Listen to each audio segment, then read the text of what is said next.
Bismillahirrahmanirrahim. Assalamualaikum warahmatullahi wabarakatuh. Selamat pagi anak-anakku semua. Hari ini kita akan belajar bahasa Indonesia di kelas 8 semester 1. Ya. Alhamdulillah, hari ini di pagi yang cerah Ibu akan berikan uraian materi di kelas 8 semester 1 ini tentang teks berita. Ya.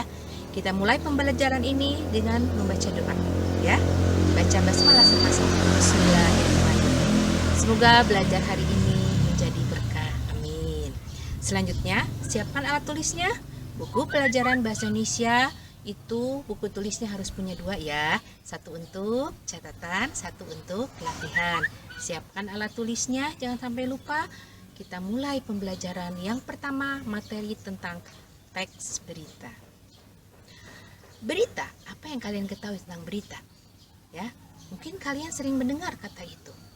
Apa sih berita? Berita nanti Ibu akan jelaskan di uraian PowerPoint. Selanjutnya juga, berita itu apa saja sih unsur-unsurnya? Contoh, kalian mendengarkan sebuah peristiwa di sana. Peristiwa berita. Ada apa di sana? Kenapa peristiwa itu terjadi? Siapa aja? Nah, itulah yang disebut dengan unsur-unsur berita, ya. Nah, untuk itu uraian rincinya bisa kalian simak dalam video PowerPoint yang Ibu buat, ya. Tonton videonya, simak uraiannya, catat teorinya, dan kerjakan tugasnya. Paham kira-kira? Terima kasih, selamat belajar.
Halo teman-teman, kita berjumpa lagi. Pada kesempatan kali ini, kita akan mempelajari tentang unsur-unsur teks berita. Materi ini diajarkan untuk kelas 8 dengan kompetensi dasar 3.1, mengidentifikasi unsur-unsur teks berita, membanggakan dan memotivasi yang didengar dan dibaca. Sebelum masuk ke materi, kita akan mengenal apa itu teks berita. Teks berita adalah teks yang berisi tentang segala peristiwa yang terjadi di dunia dan disebarkan melalui berbagai media seperti radio, televisi, internet, situs web, maupun media yang lainnya. Sebuah berita harus dapat dipertanggungjawabkan kebenarannya, aktual, informatif, dan objektif. Kualitas berita yang baik harus memenuhi kriteria unsur-unsur berita, yaitu 5W1H. 5W1H adalah singkatan dari what, who, when, where, why, how.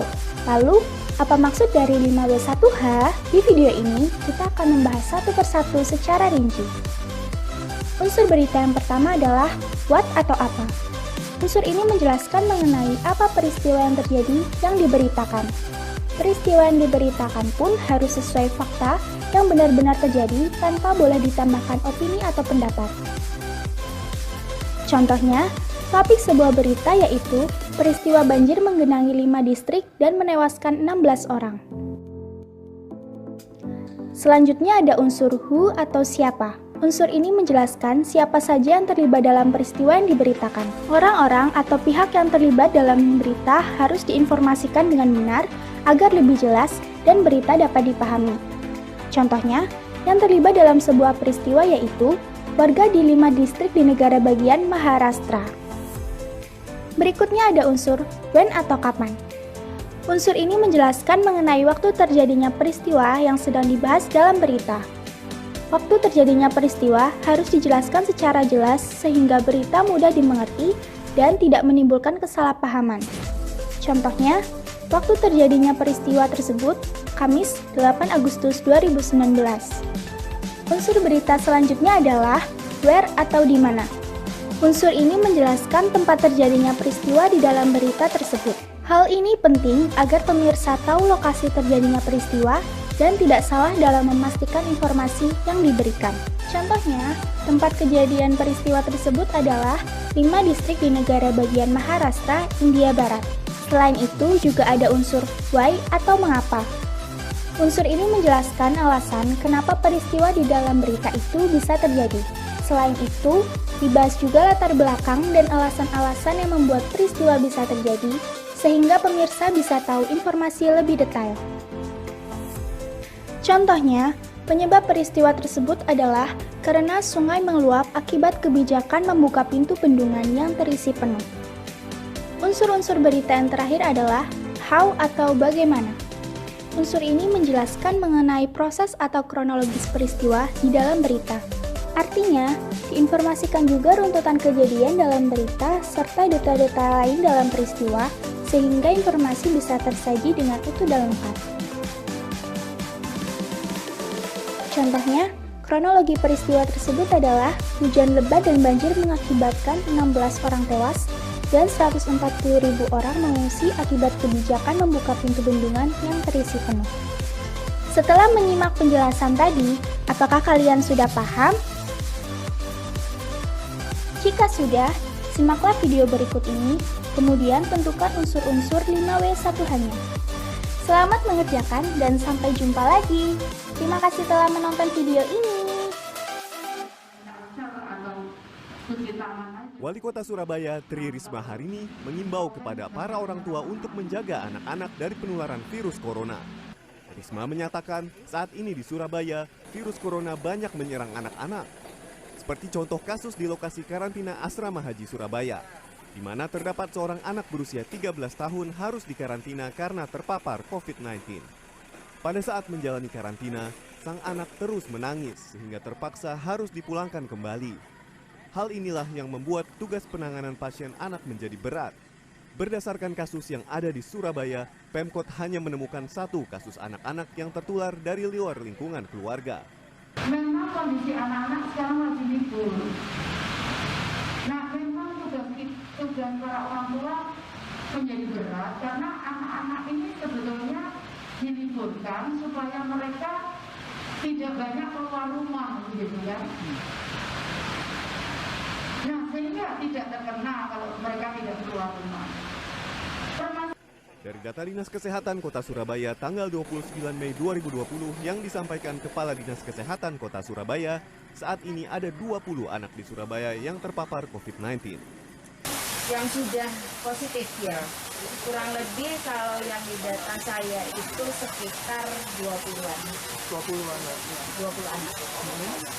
Terus itu rentang usianya Bu? Tentang usia ada yang 8 bulan ya sampai dengan anak umur 11 tahun. 11 tahun. Itu rata-rata. Berdasarkan data terbaru persebaran virus corona di Surabaya, kumulatif kasus konfirmasi COVID-19 berjumlah 2.394 kasus dengan jumlah ODP sebanyak 508 orang dan PDP sebanyak 1.975 orang. Wahyu Pratama Putra, Surabaya, Jawa Timur.